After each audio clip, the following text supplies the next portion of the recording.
वो पिए ना पिए उसका इस डिबेट से क्या लेना देना। नूपुर जी अपना पक्ष पूरा कीजिए। कंगना ने ये बात बोली इंदिरा जी पे बोलेंगे, आप राजीव गांधी के ऊपर बोलेंगे और कंगना के ऊपर बोलने नहीं देंगे। मैं ये बताना चाहती हूँ कि सब लोग कंगना के स्टेटमेंट को एक नेगेटिव वे में ले रहे हैं। आप एक गलत रूप में मत लीजिए। उनका कहने का मतलब ये था कि आजादी का एहसास अब हुआ है और जायज सी बात है, हो रहा है अब आजादी का एहसास। जब से मोदी जी आए हैं, जब से हमारे प्रधानमंत्री आए हैं, बहुत अच्छे अच्छे कर्म किया प्रधानमंत्री ने। आप मुझे बताइए कि 70 साल से ये राम मंदिर का केस क्यों नहीं सॉल्व हुआ था, 3 तलाक का केस क्यों नहीं सॉल्व हुआ था, आर्टिकल 370 क्यों नहीं सॉल्व हुआ था।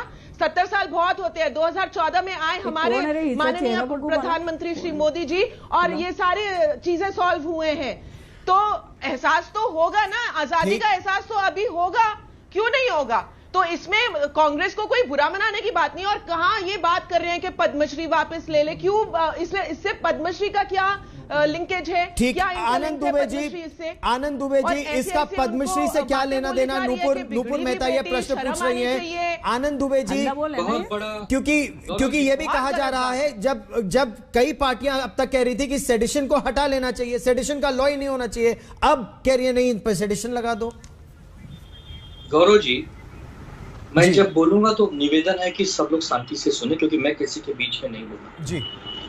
हमने बचपन से सुना है, समझा है, अपने पूर्वजों से सीखा है कि 15 अगस्त 1947 को हमारा देश आजाद हुआ और बहुत ही सम्मानित आजादी थी। बहुत ही गर्व महसूस हुआ था, हम सबको बहुत ही अभिमान है। अगर कोई व्यक्ति कहता है कि वह आजादी भीख में मिली है तो इसकी मैं पहले तो घोर निंदा करता हूँ, क्योंकि देखिए कि उस आजादी के लिए कौन कौन लड़े थे।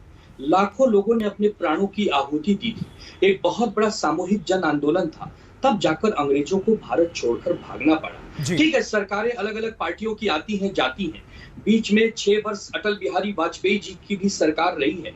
क्या आप इसको उस मापदंड पे तौलेंगे कि उस समय भारत गुलाम था या वो भीख में मिली हुई आजादी के एक प्रधानमंत्री थे? मैं आपसे एक चीज पूछना चाहता हूँ कि पद्मश्री का विरोध क्यों न हो।